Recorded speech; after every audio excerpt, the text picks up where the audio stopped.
Hey guys, माहौल CA final indirect tax formula 50 batch fast track batch सरकार indirect tax, GST and customs. We are going to cover the topics for GST and customs in a fast track manner so that आपके पास जो time कम बचा है उसके अंदर आप पूरे syllabus को कवर कर पाए। सरकार शुरू करते हैं हम इनडायरेक्ट टैक्स। सबसे पहले जब हम जीएसटी की बात करते हैं, we are beginning with GST सबसे पहले, उसके बाद हम कस्टम की बात करेंगे। तो सर जब हम जीएसटी की बात करते हैं सबसे पहले आपके दिमाग में बात आती होगी, सर आखिर ऐसा क्या हुआ जिसकी वजह से 1 जुलाई 2017 से पुराने सारे लॉ हटा के और सर जीएसटी लाया गया। सर आखिर ये क्या तकलीफें थी? सबसे पहले हम बात करेंगे कि आखिर जीएसटी में कौन कौन से टैक्सेस मर्ज हुए, टैक्सेस सबस्यूम्ड इन जीएसटी। सरकार मैं आपको बता देता हूं, गवर्नमेंट का सपना 1 जुलाई 2017 ऐसा नहीं कि रात को सपना आया और सुबह जीएसटी लाया। कई सालों की मेहनत के बाद, कई सालों से सपना देखा है लोगों ने और सरकार ने कि sir service tax, excise, VAT, कई सारे इनडायरेक्ट टैक्सेस मर्ज होकर सिंगल टैक्स बन जाए, और वो कई सालों की मेहनत पूरी हुई। और सर 1 जुलाई 2017 सर सरकार जीएसटी डे के नाम से, सरकार इट्स डॉक्टर डे ऑल्सो। अगर जीएसटी समझ नहीं है तो डॉक्टर डे तो है ही सर हमेशा। ओके, तो सर हम शुरू करते हैं बातें regarding indirect tax, regarding GST की कौन कौन से टैक्सेस सबस्यूम हुए, वहां से हम शुरू करते हैं। तो सर देखिए आपके सामने आगे टैक्सेस सबस्यूम्ड इन जीएसटी। आपको पता है गुड्स एंड सर्विसेज टैक्स में कई सारे टैक्सेस, देखो हमारी जो गवर्नमेंट है डुअल गवर्नमेंट बेस्ड सिस्टम है हमारे पास, सेंट्रल गवर्नमेंट भी है और स्टेट गवर्नमेंट भी है। सेंट्रल गवर्नमेंट को भी रेवेन्यू चाहिए अपने एक्सपेंसेस मीट आउट करने के लिए, अपने बजट्स को पूरा करने के लिए। सेकंड, स्टेट गवर्नमेंट को भी फंड्स चाहिए, स्टेट गवर्नमेंट को भी रेवेन्यू चाहिए सो दैट वो अपने सर टारगेट्स को पूरा कर पाए, अपने काम को कर पाए। सर अब इनके लिए टैक्सेस डिवाइड किए हुए इंडियन कॉन्स्टिट्यूशन है, भारतीय संविधान ने रेवेन्यू डिवाइड करी हुई कि ये टैक्स स्टेट गवर्नमेंट का होगा, ये टैक्स सेंट्रल गवर्नमेंट का होगा। तो उनमें से कुछ टैक्सेस जो मर्ज हो गए, जो सबस्यूम हो गए जीएसटी में, देखिए कौन कौन से है। सबसे पहली बात हम बात अगर करें तो सर सेंट्रल लेवीज कौन कौन सी सबस्यूम हुई अंडर जीएसटी। सबसे पहला central excise duty and additional excise duties, ये मर्ज हो गई। सेकंड सर्विस टैक्स, अच्छा ये टैक्सेस किस किस पे लगता था, कैसा लगता था, वो सब पढ़ने की अपनी जरूरत नहीं, बस ये नाम ध्यान रखना है कि ये टैक्सेस मर्ज हुए। Second service tax. Third excise duty under medicinal and toilet preparation act. Then CVD मतलब काउंटर वेलिंग ड्यूटी, जो इंपोर्ट ऑफ गुड्स पर कस्टम लगता था। भाई कस्टम मर्ज नहीं हुआ है, कस्टम ड्यूटी अभी भी है। कस्टम के साथ में एक एडिशनल ड्यूटी लगती थी टू इक्वलाइज द एक्साइज, वो थी काउंटर वेलिंग ड्यूटी। स्पेशल काउंटर वेलिंग ड्यूटी जो वेट को इक्वलाइज करने पर इंपोर्ट ऑफ गुड्स पर एडिशनल ड्यूटी लगती थी। सर 4% जो हुआ करता था वो भी मर्ज हो गई क्योंकि वेट और एक्साइज दोनों मर्ज हो गए। Then central sales tax CST, surcharges and cesses insofar as they relate to supply of goods and services, ये सेंट्रल लेवीज मर्ज हो गई जीएसटी में। देन स्टेट गवर्नमेंट के कौन कौन से टैक्सेस मर्ज हुए, देखिए state surcharges and सेसेस insofar they relate to supply of goods और सर्विसेज। सेकंड एंटरटेनमेंट, भाई जीएसटी से पहले जब हम मूवीज देखने जाते थे थिएटर में तो सर बहुत मजा आता था। मूवीज क्यों देखते हो? और एंटरटेनमेंट, एंटरटेनमेंट और entertainment, and sir there was a tax on that entertainment which was called entertainment tax। तो सर वो भी मर्ज कर दिया है जीएसटी के अंदर सर। पर हाँ except those which was levied by local bodies, local body के टैक्सेस मर्ज नहीं हुए, सेंट्रल गवर्नमेंट और स्टेट गवर्नमेंट के टैक्सेस मर्ज हुए। Then tax on lottery, betting and gambling. Then entry tax, all forms and purchase tax. Then VAT and sales tax, सरकार सबसे important. Then luxury tax and taxes on advertisements, these are the taxes which got merged in GST। तो सरकार ध्यान रखना, लगभग ये तो केवल एक लिस्ट दी है, लगभग 17 टैक्सेस, ये तो केवल हेड दी है, 17 टैक्सेस मर्ज हो गए जीएसटी के अंदर। तो सर सोचिए कितना बड़ा रिफॉर्म था सर। इंडिपेंडेंट इंडिया का सर सबसे बड़ा इकोनॉमिक रिफॉर्म था जीएसटी लाना। क्लियर? तो सर ये कोई आसान काम नहीं था, कई सालों की मेहनत के बाद और मोदी जी के बोल्ड डिसीजन मेकिंग पावर के बाद ये हो पाया है। 1 जुलाई 2017 को सपना पूरा हुआ और सर एक टैक्स बन गया है, सारे टैक्स मिला के नाम क्या था? जीएसटी। अब सर जैसे ही हम बात करते हैं कि सर ये सारे टैक्सेस मर्ज हो गए, सिंगल टैक्स बन गया जीएसटी। अब ये जीएसटी रेवेन्यू किसका होगा? सेंट्रल गवर्नमेंट का होगा या स्टेट गवर्नमेंट का होगा? क्योंकि सर सेंट्रल गवर्नमेंट के टैक्सेस भी मर्ज हुए और स्टेट गवर्नमेंट के टैक्सेस भी मर्ज हुए। इसलिए ऐसा तो नहीं कर सकते कि जीएसटी हम केवल सेंट्रल गवर्नमेंट को दे दे या स्टेट गवर्नमेंट को दे दे, नहीं साहब। इसलिए जीएसटी के अंदर बोला मिल बांट के खाएंगे, आधा तुम्हारा आधा हमारा। एंड सर 2 टैक्सेस इंट्रोड्यूस किए, CGST and SGST, central goods and services tax and state goods and services tax. CGST is the revenue of central government, SGST is the revenue of state government. समझे आप मेरी बात? अच्छा, कैसे कैसे ये मर्ज हुआ हम और धीरे धीरे बात करते हैं, पर हां सबसे पहले हम देखते हैं कि आखिर पुराने लॉज के अंदर क्या तकलीफ थी, क्या लकूना था पुराने लॉ के अंदर जिसकी वजह से जीएसटी को लेके आया सरकार। देखिए मैं एक एग्जांपल लेके आ रहा हूं आपके सामने जो मैंने आपके लिए लिखा है। चलिए बात करते हैं रिगार्डिंग दिस पॉइंट। चलिए सर पहले मैं आपको बताता हूं, इमेजिन करेंगे हम सिचुएशन जब सर्विस टैक्स, एक्साइज और वेट हुआ करता था बिफोर 1 जुलाई 2017। तो 1 जुलाई 2017 से पहले जब हिंदुस्तान में जीएसटी नहीं था तब क्या था साहब? On manufacture of goods excise levy होता था, on sale of goods VAT या सीएसटी लेवी होता था, and on services service tax levy होता था बेटा।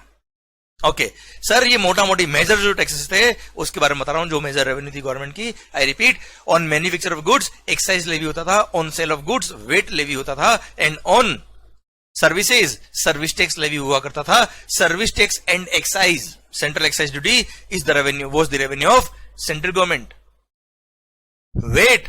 Wait sales tax was the revenue of state government. अब सर एक एग्जांपल से समझाता हूं कि किस तरह से टैक्सेस पहले लगते थे, किस तरह से इनका क्रेडिट मिलता था एंड क्या सिस्टम ऑपरेट होता था। अच्छा ये बातें ध्यान रखना, बहुत काम की, क्योंकि इससे ही मैं लिंक कर दूंगा जीएसटी के सारे कॉन्सेप्ट। क्योंकि सर इंसान चेंज हुआ है, आत्मा वही है। मतलब सर इनडायरेक्ट टैक्स के फंडामेंटल्स जो पहले थे वो अभी भी है, इनपुट टैक्स क्रेडिट चेन के। सर इंसान चेंज हुआ है, क्यों सर? क्या था पुराने लॉज के अंदर, सिंस अलग अलग गवर्नमेंट के टैक्सेस थे, अलग अलग टैक्सेस थे, तो वहां बड़ी टेंशन थी। वो लकुना धीरे धीरे आपको समझ में आएगा एंड उनको मर्ज करके सिंगल टैक्स लाए, पर आत्मा वही है। इंसान चेंज हुआ है, कपड़े चेंज हुए, पर आत्मा वही है। इसलिए आपको एक बार ये कॉन्सेप्ट समझ में आएगा तो यही कॉन्सेप्ट कंटिन्यू हो जाएगा जीएसटी के अंदर। मजा भी आएगा आपको, किस तरह से लिंक होगा जीएसटी, मजा आ जाएगा आपको। सरकार देखिए ध्यान से, इनपुट्स, हम एक एग्जांपल लेते हैं। मान लो आपने कुछ इनपुट परचेज किए, ओके सर। अब जो इनपुट आपने परचेज किए वो सपोज था 100 का, आपने परचेज किया बेटा 100 का। प्री जीएसटी रिजीम की बात कर रहा हूं सर, मैन्युफैक्चरर से आपने परचेज किया। अब उसने सिंस मैन्युफैक्चर किया इसलिए वो क्या लगाएंगे, एक्साइज लगाएंगे। और मान लो एक्साइज की rate is 10%, suppose excise rate is 10%, तो सर 100 पे 10% हो गया 10 रुपी, टोटल हो गया 110 रुपी। अब सिंस वो मैन्युफैक्चरर गुड्स बेच रहे हैं भाई, अब बेचने में क्या लगता है, सेल्स टैक्स, वेट। तो सर सपोज वेट की रेट थी कितनी 4% और वेट लगेगा पूरे 110 पे इंक्लूडिंग एक्साइज ऑल्सो, ओके। तो सर पूरा 110 पे लग गया, 4% कम्स टू 4.4, तो टोटल आपका बिल बन गया 114.40 का टोटल आपका परचेज प्राइस हो गया साहब। क्लियर? ये आपने इनपुट परचेज किया जिसके बिल पे एक्साइज भी लिखा हुआ है और वेट भी लिखा हुआ है। अब सर इस इनपुट को आप यूज करके आप कुछ आउटपुट गुड्स बनाने वाले हैं और उस आउटपुट गुड्स पर एक्साइज भी लेवी होगा क्योंकि आप मैन्युफैक्चर करने वाले हो, और जब बेचोगे तब वेट भी लगने वाला है। मान लेते हैं हम इस एग्जांपल के थ्रू समझने की कोशिश कर रहे हैं। Now whenever you will sell the goods, excise will also be charged and weight will also be charged. Since आपके सेल पर एक्साइज लगने वाला है, परचेज पे आपने ऑलरेडी एक्साइज पे किया है, तो जो परचेज पे आपने एक्साइज पे किया है उसका आपको क्या मिल जाएगा, सेनवेट क्रेडिट। क्लियर? क्योंकि सर परचेज पे ऑलरेडी वो टैक्स पे किया, सेल पे वापस वो टैक्स लग रहा है, तो गवर्नमेंट ने बोला ठीक है परचेज पे जो टैक्स पे किया उसका हम तुम्हें क्या दे देंगे, क्रेडिट अलाउ कर देंगे। तो हमने क्रेडिट अवेल कर लिया, credit was taken, credit available हो गया, CENVAT credit. Since excise was the revenue of central government, इसलिए central value added tax CENVAT credit आपने अवेल कर लिया 10 रुपए का जो आपने परचेज पे टैक्स पे किया था। क्लियर? अब सिंस आपके सेल पे भी वेट लगने वाला है, परचेज पे भी वेट पे किया है, तो सर जो वेट परचेज पे आपने पे किया उसका क्या मिल जाएगा आपको, वेट क्रेडिट। आप वेट क्रेडिट अवेल कर लेंगे, ले लेंगे, वेट क्रेडिट टेकन 4.4 जो आपने पे किया उसका क्रेडिट ले लिया। ओके अब सर आउट ऑफ 114.40 आपको 10 का सैंडविच क्रेडिट मिल गया, 4.4 का वेट क्रेडिट मिल गया, तो आपकी कॉस्ट कितनी बची भाई? 100. Your cost is only ₹100. Now sir ये तो आपकी बेसिक कॉस्ट होगी इनपुट की, फिर आपने अपने खर्चे किए होंगे, मैन्युफैक्चर किया ना भाई आउटपुट गुड्स, आपने अपने overhead expenses, manufacturing expenses, direct expenses, indirect expenses, आपका प्रॉफिट मार्जिन सब कुछ ऐड किया होगा, that all comes to ₹40 suppose. तो सर आपका सेल प्राइस आ गया कितना? 140,140. ये सेल प्राइस है आपके आउटपुट गुड्स का या आउटपुट सर्विस का. अब ये हम गुड्स का एग्जांपल है, आउटपुट गुड्स का. अब जब आप मैन्युफैक्चर करके सर फैक्ट्री से निकालेंगे तो क्या लगेगा? एक्साइज की रेट सपोज है कितना? अगेन 10%. सो 140 का 10% कम्स टू ₹14. तो सर 154 हो गया आपका सेल प्राइस इंक्लूडिंग एक्साइज. अब सर सिंस आप बेच रहे हो इसलिए क्या लगेगा भाई? वेट लगेगा. और वेट की रेट अगेन मान लो 4% है, इट कम्स टू 6.16. 154 का 4% हो गया सर 6.16. और अल्टीमेटली आपका बिल अमाउंट बन गया टोटल कितना? 160.16 is your sale price. 160.16 is your sale price. आपने सेल इनवॉइस बना दिया पूरे 160.16 का, जिसमें एक्साइज लिखा है आपने 14, वेट लिखा है 6.16. आपने ये इनवॉइस कस्टमर को दिया होगा, कस्टमर से 160.16 ले लिया. अब सर 160.16 जो आपने लिया है उसमें से 14 क्या है? एक्साइज है, और 6.16 क्या है? वेट है. ये आपको रेस्पेक्टिव गवर्नमेंट को पे करना पड़ेगा, अपनी रेवेन्यू नहीं है भाई, ये गवर्नमेंट की रेवेन्यू है. अब सर जब आप गवर्नमेंट को ये टैक्स पे करने जाएंगे, जब आप गवर्नमेंट को ये टैक्सेस पे करने जाएंगे तब क्या होगा वो देखिएगा. सर जब 14 रुपये आप एक्साइज पे करेंगे सरकार को, किसको पे करेंगे? सेंट्रल गवर्नमेंट को. क्यों? क्योंकि sir excise is the revenue of central government. जब सेंट्रल गवर्नमेंट को आप टैक्स पे करने जाएंगे तब आपको याद आएगा, अरे गवर्नमेंट ने हमको बोला था परचेज पे जो हमने एक्साइज पे किया है उसका आपको क्रेडिट अलाउ कर दिया है, और वो क्रेडिट आपकी जब सेल पे लायबिलिटी आएगी उस लायबिलिटी को पे करने में उस क्रेडिट को आप यूज कर सकते हैं. तो हमने उसके क्रेडिट को क्या कर लिया? यूज कर लिया. तो sir out of liability of ₹14, 10 we have paid through sandwich credit, we have utilise the credit of ₹10. 10 का हमने क्रेडिट यूटिलाइज कर लिया और बैलेंस 4 हमने पे कर दिया. तो सर एक तरह से देखा जाए तो परचेज पे आप ऑलरेडी 10 रुपये गवर्नमेंट को पे कर चुके थे. सर जब हम कस्टमर को गुड्स बेच रहे हैं तब गवर्नमेंट को 14 रुपये चाहिए था, 10 आपने ऑलरेडी पे कर दिया था, 4 आपने और पे कर दिया, टोटल गवर्नमेंट को 14 चला गया. तो सर 10 एक तरह से जो आपने एडवांस टैक्स पे किया था परचेज पर, वो क्रेडिट को आपने यूज कर लिया. इस तरह से भी आप समझ सकते हो. तो सर 14 की जो लायबिलिटी थी उसमें आपने 10 का जो क्रेडिट अवेल किया हुआ था उसको आपने यूटिलाइज कर लिया और बैलेंस 4 पे कर दिया. क्लियर? ओके. सेम वे जब आप वेट पे करने जाएंगे 6.16 का, कस्टमर से आपने 6.16 वेट लिया, ये स्टेट गवर्नमेंट को आपको पे करना है. जब आप स्टेट गवर्नमेंट को पे करने जाएंगे तब ऑलरेडी आपने सर 4.4 रुपये वेट का क्रेडिट लिया हुआ है. ये परचेज पे आपने 4.4 रुपये वेट पे किया हुआ है. अब परचेज पे अगर आपने 4.14 टैक्स पे किया हुआ है, जिसका आपने क्रेडिट लिया था उसका आप यूटिलाइज करेंगे, तो सर 6.16 की लायबिलिटी को पे करने के लिए आपने क्या कर दिया? 4.4 का वेट क्रेडिट यूटिलाइज कर लिया, एंड वेट क्रेडिट यूटिलाइज करके रिमेनिंग अमाउंट जो था 1.76 आपने क्या कर दिया भाई? पे कर दिया स्टेट गवर्नमेंट को. क्लियर? तो sir this is how you have paid the tax. अच्छा इस तरह से सिस्टम चलता था किसका? एक्साइज का और वेट का. ओके वापस से समझने की कोशिश करना. अब मेरा एक क्वेश्चन आपके लिए आ रहा है भाई. सर क्वेश्चन मेरा ये आ रहा है, चलिए क्वेश्चन मेरा आपके लिए आ रहा है भाई, क्या ये सैंडविच क्रेडिट आप एक्साइज ड्यूटी पे करने में यूज कर सकते हो क्या? हाँ जी. क्वेश्चन मेरा, can sandwich credit be utilise to pay the liability of excise duty? Answer is yes. क्यों? सैंडविच क्रेडिट वो क्रेडिट है जो आपने सेंट्रल गवर्नमेंट को टैक्स पे किए और अगेन लायबिलिटी आप पे कर रहे हो सेंट्रल गवर्नमेंट को, उसके लिए आप यूज कर सकते हो. पर क्वेश्चन अब मेरा ये है नेक्स्ट, क्या सैंडविच क्रेडिट आप वेट की लायबिलिटी को पे करने में यूज कर सकते हो क्या? Can sandwich credit be utilise to make the payment of liability of VAT? Answer is no. क्यों? क्योंकि सैंडविच क्रेडिट दिया आपको किसने? सेंट्रल गवर्नमेंट ने. आपने टैक्स पे किया था सेंट्रल गवर्नमेंट को, उन्होंने उस टैक्स का आपको क्या दे दिया? क्रेडिट दे दिया. अब जो लायबिलिटी पे करनी है वो किसको पे करनी है? स्टेट गवर्नमेंट को पे करनी है. तो सर आपने परचेज पे टैक्स पे किया सेंट्रल गवर्नमेंट को और लायबिलिटी पे करना स्टेट गवर्नमेंट को, स्टेट गवर्नमेंट क्रेडिट देगी बेटा, क्योंकि आपने परचेज पे टैक्स पे किया सेंट्रल गवर्नमेंट को. How the state government will get the revenue of that amount? इसलिए एक्साइज का क्रेडिट जो आपने लिया, सैनवेट क्रेडिट जो आपने लिया, वो वेट की लायबिलिटी के लिए काम नहीं आएगा. Same way sir, can VAT credit be utilise to make the payment of liability of excise duty? Answer is no, क्योंकि VAT credit sir state government ने दिया है, क्योंकि स्टेट गवर्नमेंट को आपने टैक्स पे किया, क्या सेंट्रल गवर्नमेंट उसका क्रेडिट कभी देगी? आंसर इज नो, क्योंकि रेवेन्यू गया था स्टेट गवर्नमेंट को, तो क्रेडिट भी देगा कौन? State government. इसलिए वेट का क्रेडिट सैनवेट में नहीं मिलता, सैनवेट का क्रेडिट वेट में नहीं मिलता. आई थिंक बात आपको पूरी समझ में आ गई. चलिए अब बड़ा ही शानदार बात हम करने वाले हैं, बहुत ही शानदार पॉइंट हम डिस्कस करने वाले हैं. सर मेरा क्वेश्चन आपसे ये है कि आखिर ये 10 का क्रेडिट क्यों मिला? शायद आपने ये डायलॉग मेरा कई बार सुना होगा, 10 का क्रेडिट क्यों मिला? तो सर जब जब भी आपने मेरे बारे में कभी सुना होगा किसी भी स्टूडेंट से, तो आखिर ये 10 का क्रेडिट क्यों मिला, ये क्वेश्चन तो आपस में डिस्कस कर ही लिया होगा आपने. सर ये 10 का क्रेडिट क्यों मिला? ये सर हम इतनी देर से बात करें क्रेडिट मिला, क्रेडिट मिला, क्रेडिट मिला, क्यों मिला, इसका एग्जैक्ट लॉजिक क्या है उसके बारे में हम बात कर रहे हैं बच्चों. तो सर सबसे पहला पॉइंट, 10 का क्रेडिट क्यों मिला?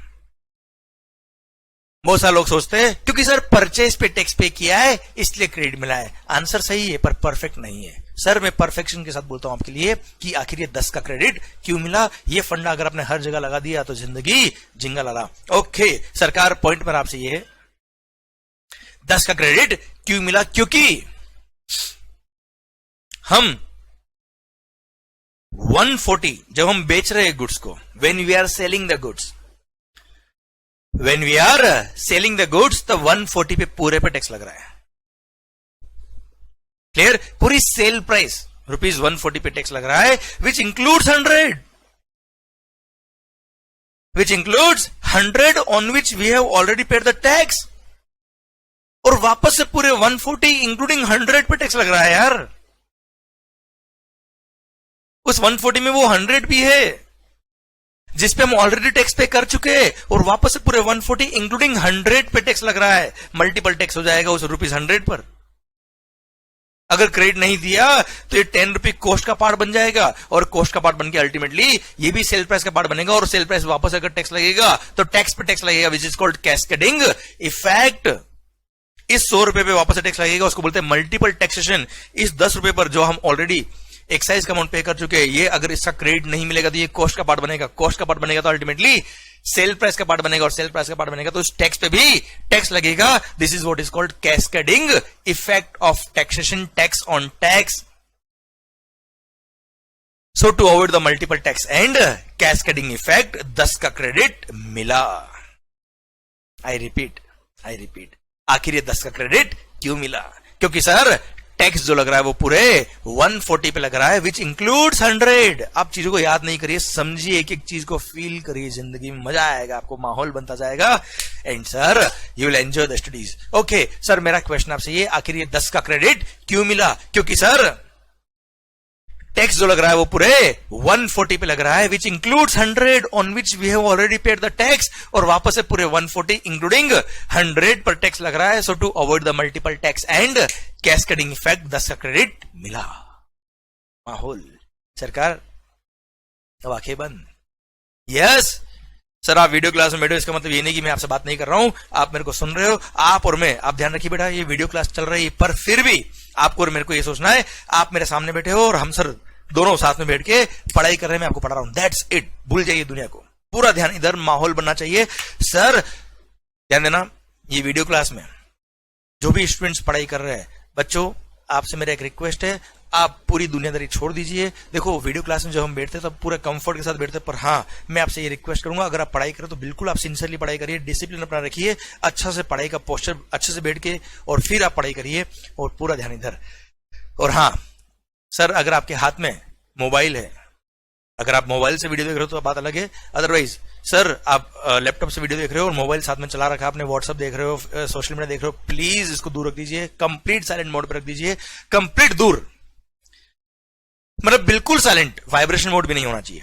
और हाँ, स्क्रीन भी बिल्कुल मोबाइल उल्टा रख दीजिए। मैं तो कह रहा हूँ अलमीरा में रख दो, दूर रख दो सर मोबाइल, दिखे ही नहीं। जब तक लेक्चर चल रहा था तब तक मोबाइल दिखे ही नहीं, मजा आ जाएगा देखना, मेरी गारंटी है सर। अगर आपने ये बात मान ली, देखना कितना इफेक्टिव आपका पढ़ाई होता है। केवल इनडायरेक्ट टैक्स की बात नहीं कर रहा हूं मैं, कोई भी सब्जेक्ट आप पढ़ो ऐसे ही पढ़ा करे। सर अब ध्यान इधर, आंखें बंद। सर अब हम फील करेंगे आखिर ये 10 का क्रेडिट क्यों मिला। तो सर आखिर ये 10 का क्रेडिट क्यों मिला, वो हम बात कर रहे हैं। सरकार आंखें बंद। टैक्स जो लग रहा है वो पूरे 140 पे लग रहा है। जस्ट इमेजिन टैक्स जो लग रहा है वो पूरे 140 पे लग रहा है, which includes 100 on which we have already paid the tax. और वापस से पूरे 140 इंक्लूडिंग 100 पे टैक्स लग रहा है भाई। मल्टीपल टैक्स हो जाएगा, कैस्केडिंग इफेक्ट हो जाएगा। So to avoid the multiple tax and cascading effect 10 का क्रेडिट मिला। ओम शांति शांति।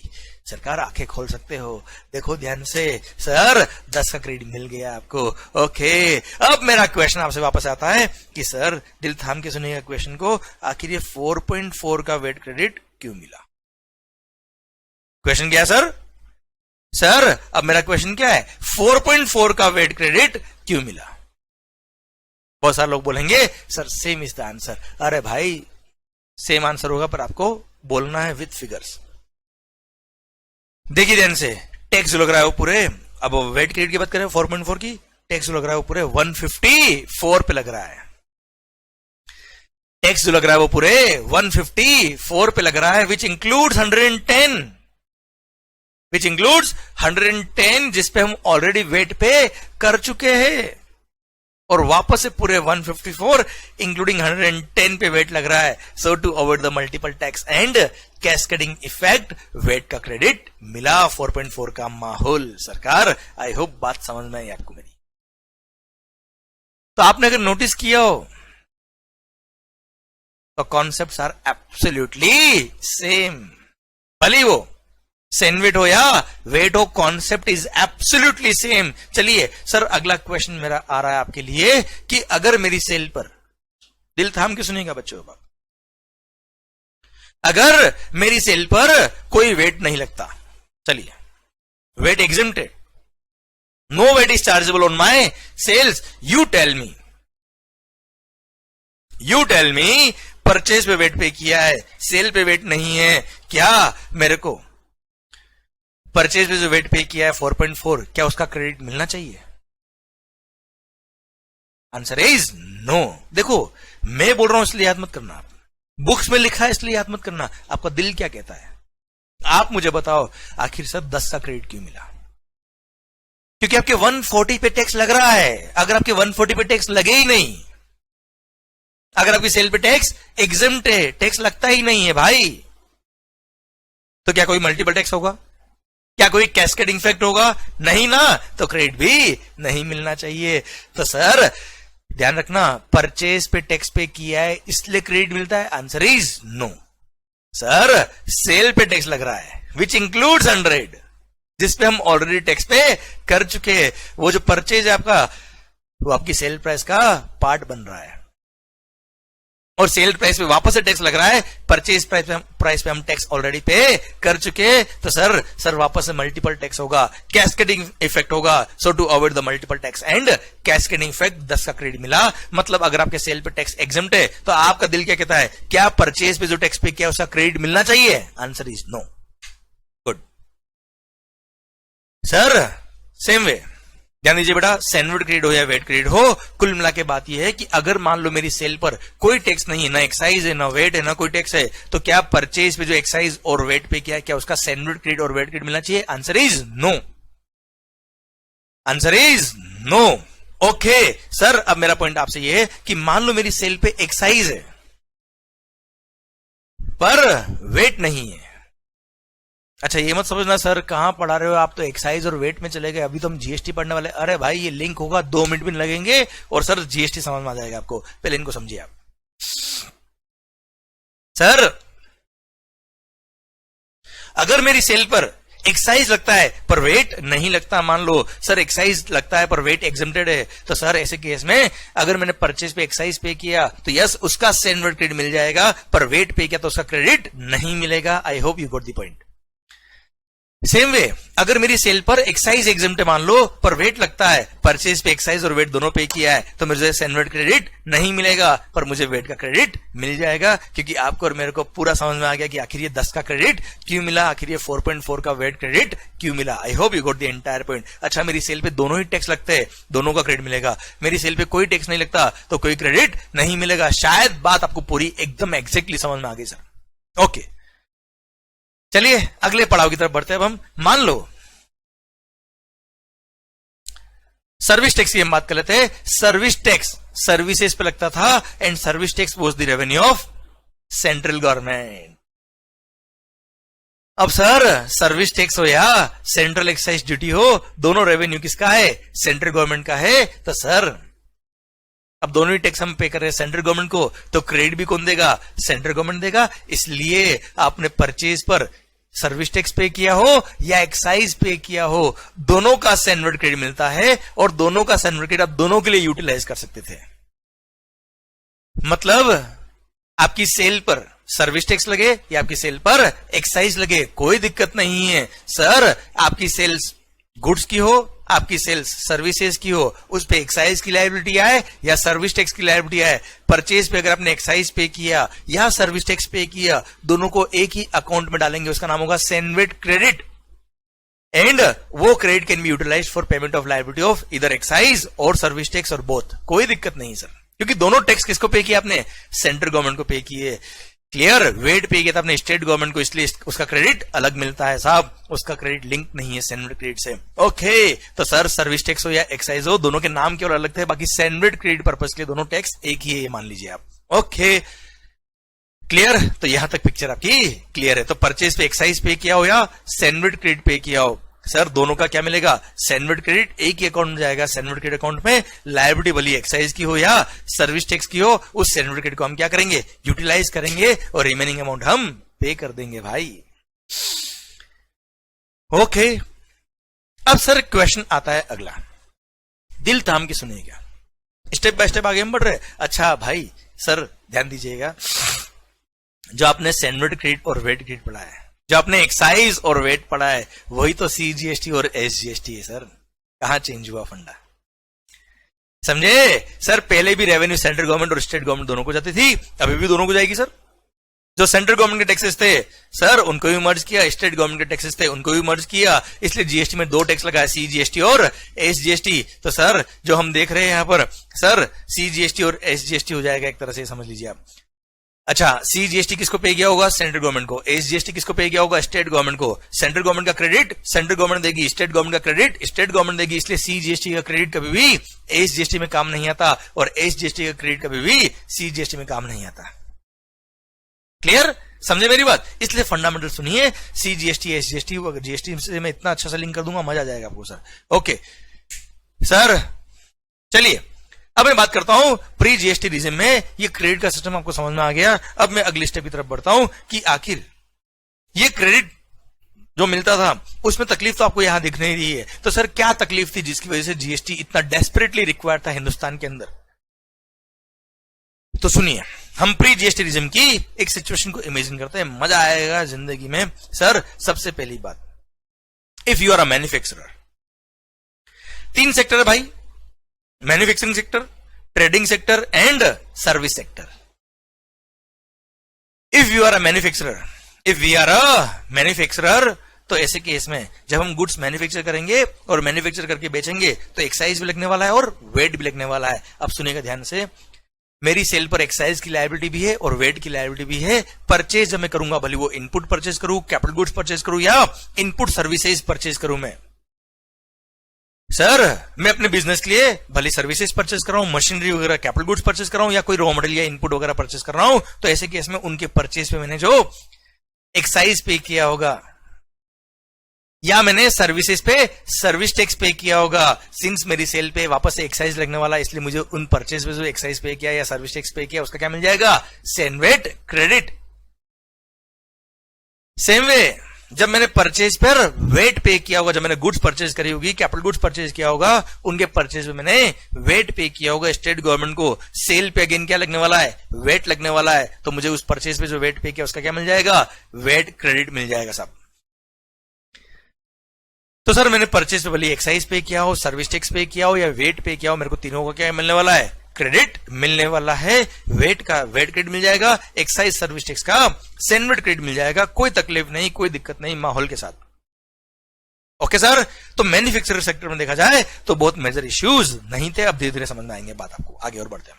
सेकंड, अगर आप एक ट्रेडर हो, अगर आप एक ट्रेडर हो भाई, आप ट्रेडिंग करते हो, परचेज करके बेचते हो, you are not manufacturing anything, you are not providing any service, तो आपकी सेल पे केवल और केवल क्या लगने वाला है? वेट लगने वाला है। अब सोचिए सर, मान लो ये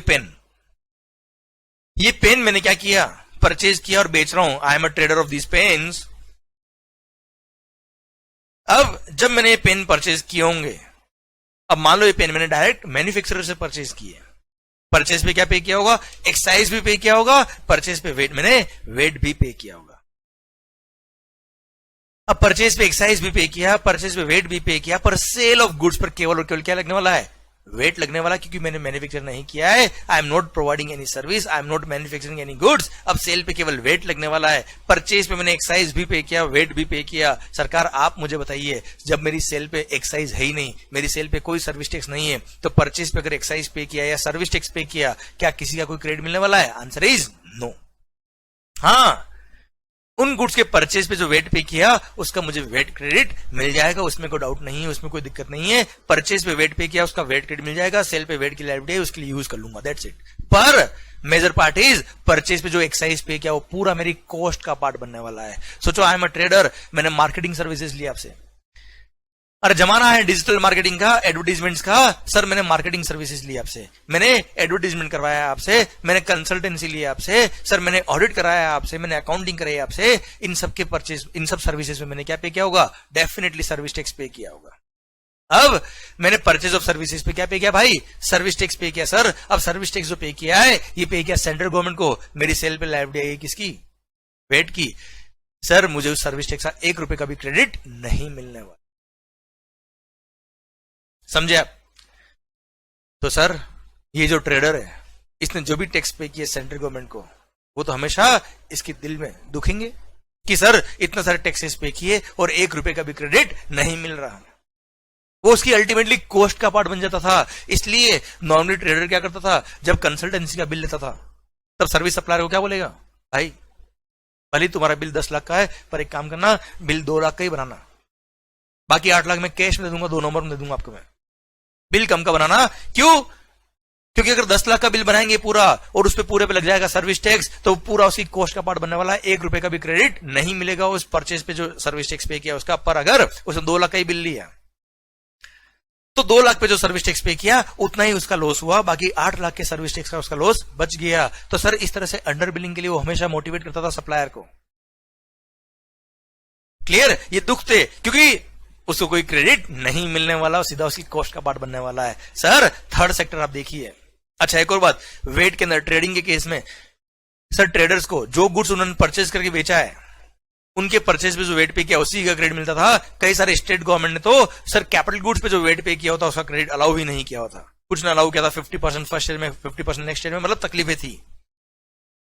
समझे आप? अच्छा आपने अगर इंटरस्टेट परचेज किया है, इंटरस्टेट सेल पे लगता था क्या? सीएसटी। सर इंटरस्टेट दूसरे स्टेट से अगर परचेज करके ले आए आप, उस पर सीएसटी पे किया, सीएसटी का कोई क्रेडिट नहीं मिलता था, किसी को भी नहीं मिलता था।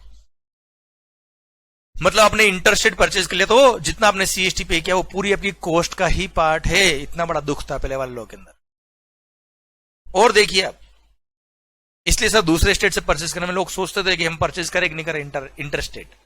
सर और थर्ड सेक्टर देखिए, service sector. Suppose I am a service provider, suppose क्या भाई मैं आई am a service provider, sir I am providing coaching services, commercial training और कोचिंग सर्विसेज प्रोवाइड कर रहा हूं। अब मेरी सर्विसेज पे क्या लगता है भाई? Service tax. अब ये सर्विसेज प्रोवाइड करने के लिए मैंने लैपटॉप परचेज किया, मैंने आईपैड परचेज किया, मैंने सर कंप्यूटर परचेज किया, कैमरा परचेज किया, सर स्टूडियो लाइट्स परचेज करी, बहुत सारी चीजें परचेज करी। अब इनके परचेज में मैंने क्या पे किया? एक्साइज पे किया। इनके परचेज में मैंने क्या पे किया? वेट पे किया। मेरी सर्विस पे क्या लग रहा है? सर्विस टैक्स लग रहा है। अब जो एक्साइज पे किया उसका मेरे को क्या मिल जाएगा? सेनवेट क्रेडिट मिल जाएगा, पर जो वेट पे किया उसका कोई क्रेडिट नहीं मिलेगा। क्यों? क्योंकि मेरी सेल पे क्या लग रहा है, केवल और केवल सर्विस टैक्स, मेरी सेल ऑफ सर्विसेज पर कोई वेट नहीं लगता। तो सर मुझे सेनवेट क्रेडिट मिल जाएगा पर वेट क्रेडिट नहीं मिलेगा। हाँ, मैंने आपसे एडवर्टाइजमेंट सर्विसेज ली, मार्केटिंग सर्विसेज ली, कुछ अदर इनपुट सर्विसेज ली, उन पे जो सर्विस टैक्स पे किया उनका भी क्रेडिट मिल जाएगा, पर सर्विसेज पर वेट नहीं लगता, इसलिए परचेज पे अगर वेट पे किया तो कोई क्रेडिट नहीं मिलने वाला। ओके, तो सर हमको लैपटॉप का क्रेडिट मिल जाएगा, कंप्यूटर का क्रेडिट मिल जाएगा, आईपैड का क्रेडिट मिल जाएगा, जो भी कैपिटल गुड्स हम परचेज कर रहे हैं उन सबका क्रेडिट मिल जाएगा, पर परचेज बिल पे क्या होना चाहिए, एक्साइज लिखा हुआ होना चाहिए। वेट का क्रेडिट नहीं मिलता पर एक्साइज का क्रेडिट मिलता है, पर एक्साइज लिखा होना चाहिए बिल पे। अब आप मुझे बताओ एक्साइज का क्रेडिट मिलेगा कब, अगर परचेज बिल पे एक्साइज लिखा होगा तब। अब परचेज बिल पे एक्साइज कौन लिख सकता, जो एक्साइज पे करता। एक्साइज कौन पे करता, मैन्युफैक्चरर पे करता। मतलब अगर मेरे को एक आईपैड का क्रेडिट लेना है तो यह आईपैड में परचेज करूंगा मैन्युफैक्चरर से या इंपोर्टर से। इंपोर्टर पे एडिशनल कस्टम ड्यूटी लगती थी जो एक्साइज के बराबर होती थी 31 CVD जिसको बोलते थे। तो सर मेरे को कैमरा का क्रेडिट लेना है, मेरे को कंप्यूटर का क्रेडिट लेना है, I should buy directly from the manufacturer. आप सोचिए, I am located in Mumbai Andheri, ये कैनन कैमरा जो है वो कैनन का है। अब आप मुझे बताओ, ये कैनन का कैमरा, इसका अगर मुझे क्रेडिट लेना है तो आई should by this directly from the manufacturer. अब आपको पता है कैनन का कैमरा मैन्युफैक्चर कहां होता है, मेरे को भी नहीं पता। चलो बेंगलुरु में परचेज होता है। अब बेंगलुरु में अगर परचेज होता है या गुरुग्राम में परचेज होता है, क्या आपको लगता है कि वो एक कैमरा लेने के लिए मैं फैक्ट्री जाऊंगा, मैन्युफैक्चरर के पास जाऊंगा और सर सोचो मैं वहां चला भी गया, क्या वो एक कैमरा बेचने के लिए बैठा है क्या? वो मैन्युफैक्चरर है यार। मैंने उसको बोला एक कैमरा भेजना, उसने बोला एक ट्रक भर के कैमरा भेजो। मैंने कहा एक ट्रक भर के नहीं भाई, एक कैमरा। बोला बाहर निकल चल। मतलब गवर्नमेंट बोलती है कि यस मंगल सर्विस सप्लायर्स को सेनवेट क्रेडिट मिल जाएगा एक्साइज का, पर परचेज बिल पे एक्साइज लिखा होगा तो क्रेडिट मिलेगा ना। अब आप सोचिए ऑपरेशनली कितना दिक्कत था।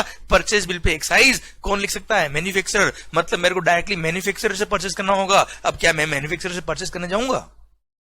सोचिए आप, practically not possible, very rarely it is possible.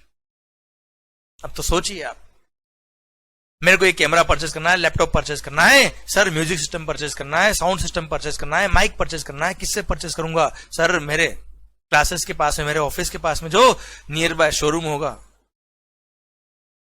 कोई दुकान होगी, वहां से मैं परचेज करूंगा। सर कोई मैन्युफैक्चरर के पास जाऊंगा नहीं मैं। अब सर जिस शोरूम से मैंने परचेज किया, जिस दुकान से मैंने परचेज किया, वो एक ट्रेडर है, और ट्रेडर बिल पे क्या लगाएगा, वेट लगाएगा, और वेट का कोई क्रेडिट मेरे को मिलता नहीं। आई am a service supplier, service tax लगता है मेरी सर्विसेज पर, परचेज पे लिख के आया क्या, वेट का क्रेडिट मिलता नहीं। हाँ, क्रेडिट मिलता किसका है, एक्साइज का, वो बिल पे लिखा नहीं। मतलब जो चाहिए वो है नहीं, जो है वो चाहिए नहीं। Don't link it with the life, okay.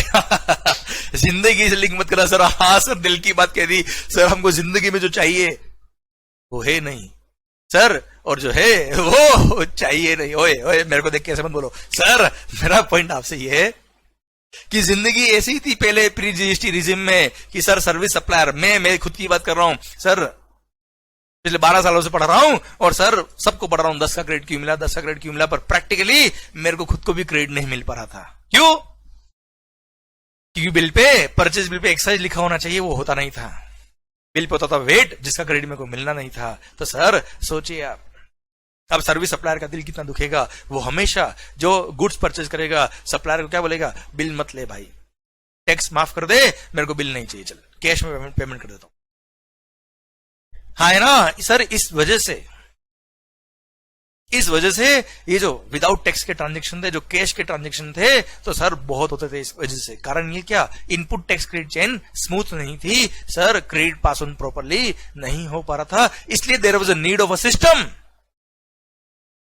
इसलिए there was a need of a system जो इन सब इल इफेक्ट को इरेडिकेट कर दे, ultimately sir input tax credit chain को स्मूथ कर दे, और कस्टमर जो भी गुड्स परचेज कर रहा है उसको अगर क्रेडिट मिलेगा तो अल्टीमेटली उसकी कॉस्ट कम होगी, वो अपना कॉस्टिंग अपने बिजनेस के लिए यूटिलाइज करेगा। सर ये unnecessary multiple taxation cascading effect, इसमें उसका कॉस्ट नहीं बढ़े, इस वजह से there was a need of a system जो इन सब को हटा पाए। और सर गवर्नमेंट ने वही से सपना देखना शुरू कर दिया, सपना को देखना शुरू नहीं कर दिया, सपना देखना शुरू कर दिया, ड्रीम। सर पॉइंट मेरा आपसे ये है, सपना देखना शुरू कर दिया कि एक दिन ऐसा टैक्स आएगा, एक दिन ऐसा एक टैक्स आएगा जो इन सबको मर्ज करके सिंगल टैक्स बन जाएगा। एंड सर सिंगल टैक्स में परचेज पे जीएसटी, सेल पे जीएसटी, परचेज पे जीएसटी, सेल पे जीएसटी, परचेज पे टैक्स पे क्या उसका क्रेडिट सेल के लिए मिल जाएगा और कोई लोड नहीं होगा। एंड सर गवर्नमेंट को सपना था कि यस एक दिन जीएसटी आएगा, मेरे करण अर्जुन आएंगे, मेरे करण अर्जुन आएंगे।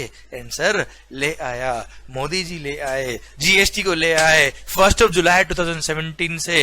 यस बहुत सारी वर्किंग हुई और सर उस वर्किंग के बाद ले आए जीएसटी। अब आप सोचिए जीएसटी अगर आ गया क्या, आ गया, सही में आ गया। सर अब सोचिए आप जीएसटी आने के बाद क्या होगा।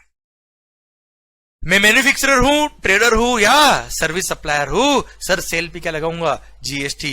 परचेज पे क्या आएगा, जीएसटी। सर सेल पे जीएसटी, परचेज पे जीएसटी, कोई क्रेडिट में दिक्कत नहीं आएगी, स्मूथ चेन बन जाएगी, माहौल बनता जाएगा। एंड सर जबरदस्त वे में इनपुट टैक्स क्रेडिट चेन का फ्लो बन जाएगा।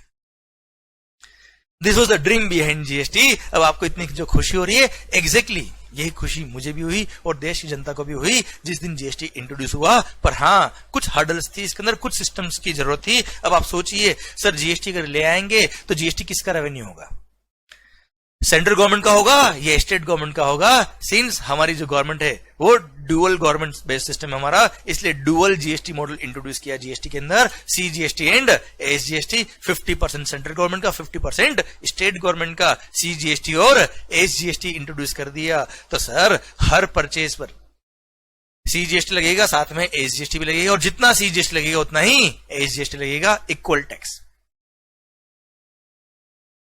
सरकार and they came out with dual GST system. And sir GST आ गया, परचेज पे अपने सीजीएसटी और एसजीएसटी पे किया, सेल पे सीजीएसटी और एसजीएसटी लग रहा, सी का क्रेडिट सी के लिए, एस का क्रेडिट एस के लिए, कोई दिक्कत नहीं। भले मैं मैन्युफैक्चरर हूं, भले मैं ट्रेडर हूं, भले मैं सर्विस सप्लायर हूं, मैं सेल पे सीजीएसटी भी लगाऊंगा और एसजीएसटी भी लगाऊंगा, परचेज पे सीजीएसटी और एसजीएसटी दोनों पे किया हुआ है, दोनों का क्रेडिट दोनों के लिए मिलेगा, कोई दिक्कत नहीं आएगी, सॉरी कोई हर्डल नहीं आएगी, माहौल बनता जाएगा। पर सर सिस्टम इतना जितना इजी दिख रहा उतना है नहीं। सर अब थोड़ा हम आगे बढ़े, अगर हम आ गए जीएसटी भाई, आ गए हम जीएसटी पे, अब हम अगर थोड़ा सिस्टम में आगे बढ़े तो सर हमारे देश में 28 स्टेट्स है, 28 स्टेट्स और 8 यूनियन टेरिटरी है। तो सर कैसे टैक्सेस को एक साथ इंप्लीमेंट किया जाए और कैसे सेम टैक्स होगा, क्योंकि अभी मैंने बहुत फास्ट वे में इजीली आपको बोल तो दिया कि जितना सीजीएसटी होगा उतना ही एसजीएसटी होगा। कैसे होगा सर?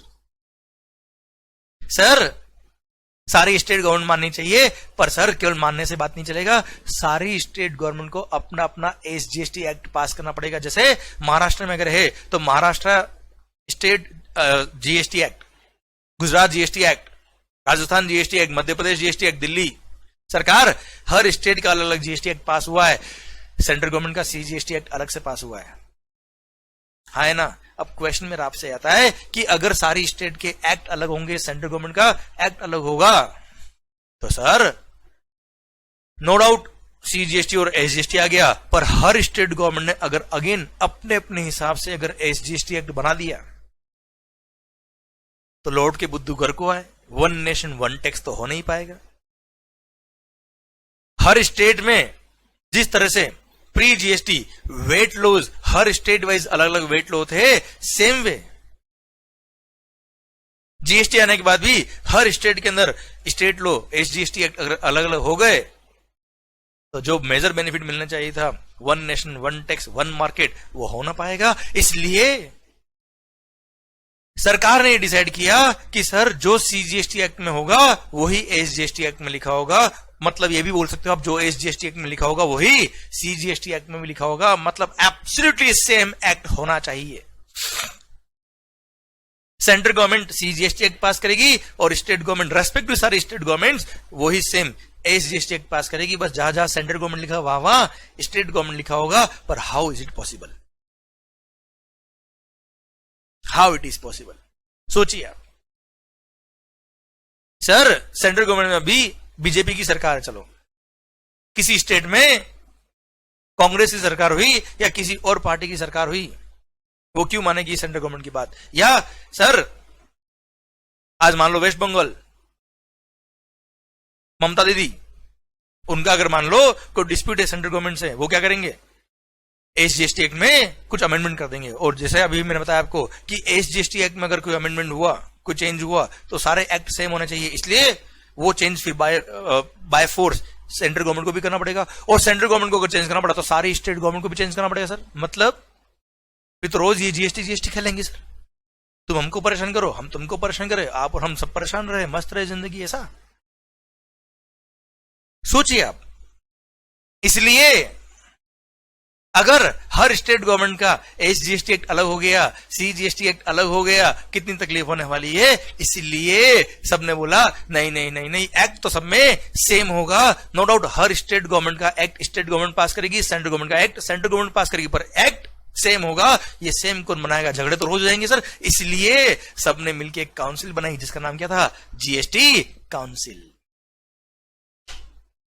जिसके लिए आप सुनते होंगे कि जीएसटी काउंसिल की मीटिंग में ये डिसीजन हुए। तो जीएसटी काउंसिल क्या है? It's the representation of all the state governments and central government.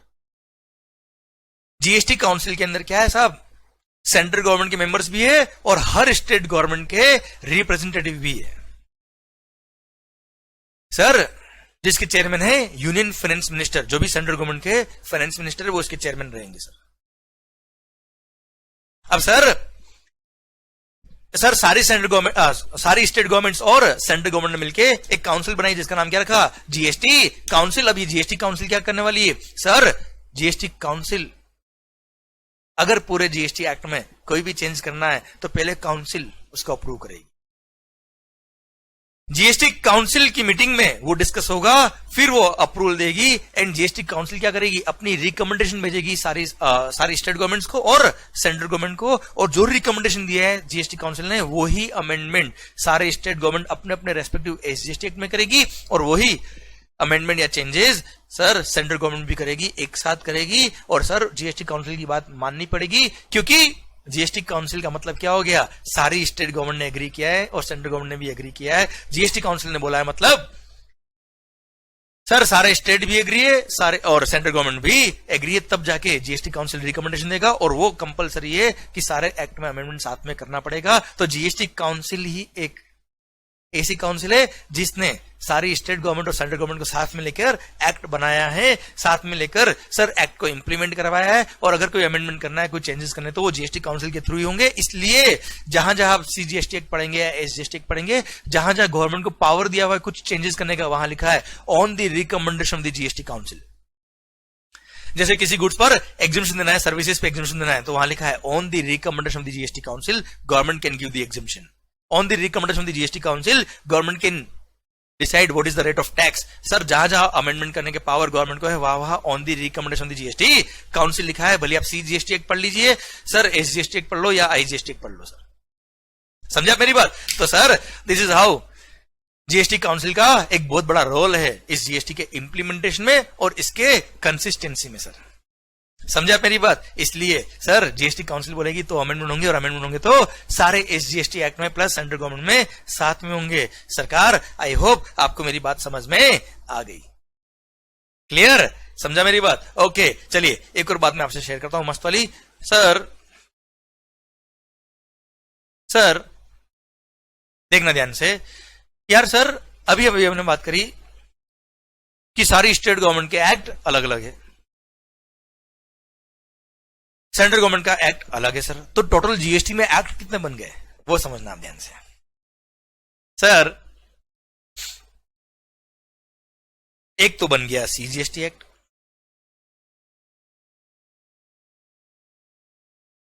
Okay साहब।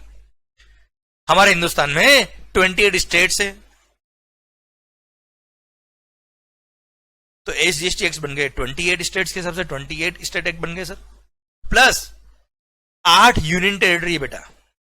8 यूनियन टेरिटरी में से 3 यूनियन टेरिटरी के अपने अपने स्टेट लेजिस्लेचर है, दिल्ली, पुडुचेरी एंड जम्मू एंड कश्मीर।